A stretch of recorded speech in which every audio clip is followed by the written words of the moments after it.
This time I'm standing in front of a set of FKR Öhlins cartridges.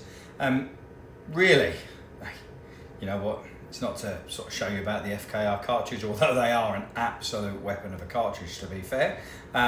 It's more to show you about how some seemingly innocuous dents can cause you big problems. Granted, the one that I'm about to show you was a little bit more than innocuous, but to be fair, it wasn't like it was a massive gouge. It was a sort of a small concave dent. But if you take a look at the picture that we're going to display here, you can see there's not an awful lot of room between the inner tube and the outer tube. Now granted, this one also has the bush that you can see at the top there, but there is such little room. So after this bike had an accident and took that dent, really we wanted to change it anyway, just in case it did actually impinge on the fork itself. It wasn't until we come to dismantle the fork that we realised that that dent was far enough in that it was catching the top of the fork tube. And in order to remove it, we literally had to cut a section of the fork to allow this to drop down so we could continually sort of strip the fork ready for cleaning and the installation of these cartridges. All this tallies into a couple of the other reels that we did, which was basically to sort of show some parts on a bike, which actually wasn't this bike, how much energy goes through a crash, and it can bend things or twist things that actually you didn't really sort of realise. And that was in the case of that CBR, because it had bent sort of bolts that you'd never expect to see bent. And it wasn't until obviously we did a full sort of chassis strip that became evident that they were bent and indeed needed replacement. Bit like this one. I mean, this one's been down the road, but nowhere near the extent of the other one. But ultimately, you know, it just shows that what you might think is a seemingly small issue will manifest itself into a much, much bigger issue.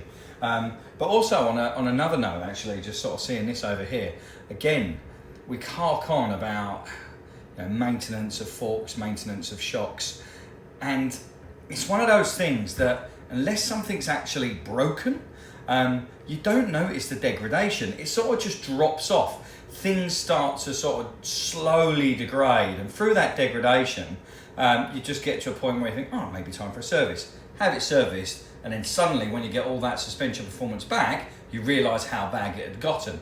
But this oil, I saved this is from this set of forks. Now this is a 2024 Fireblade with no more than a few thousand miles on it. Out of that, I'm going to say probably 1,000. In actual fact, let me think, did we run this one in? No, I think we ran this one in. I think this was a new one. So it's a couple of thousand track miles without checking the odo. But again, I don't know if you can see that. See the sediment on the bottom there.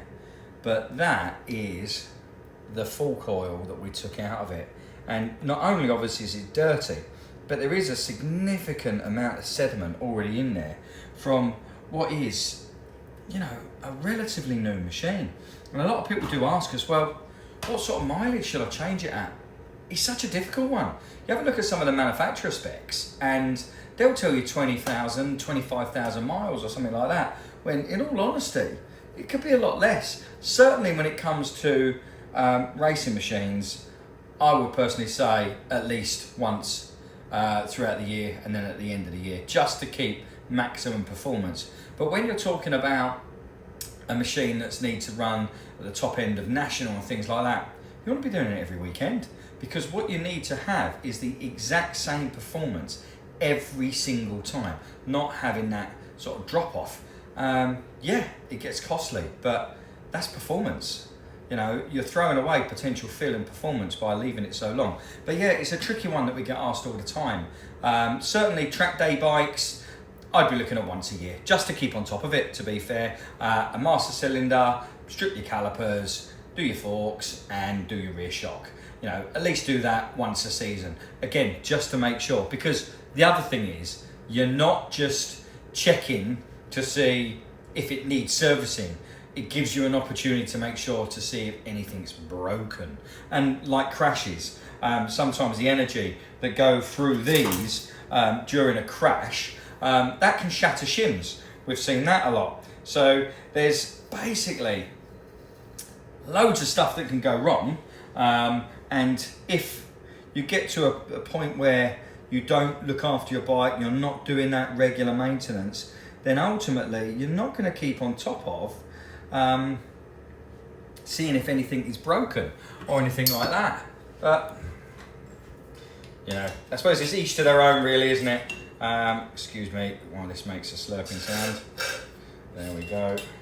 Yeah, each to their own on that sort of thing, I suppose. But, you know, really the point of this is just to show you how something which looks quite innocuous can create you a big problem. So if you have had the unfortunate moment of taking your bike down the road or down the racetrack, it's just worth checking over all those little bits just to make sure there's nothing that you haven't seen. And it's nothing that a full strip can't cure, basically. Just to go over it now, obviously you don't need a shop to do that. You can do it yourself. There's loads of ways, but I'm going to get these finished. I'm going to get these back on the bike, and we're going to carry on building this bike back up to be a beautiful 2026 track day bike, and then hopefully a 2027 race bike.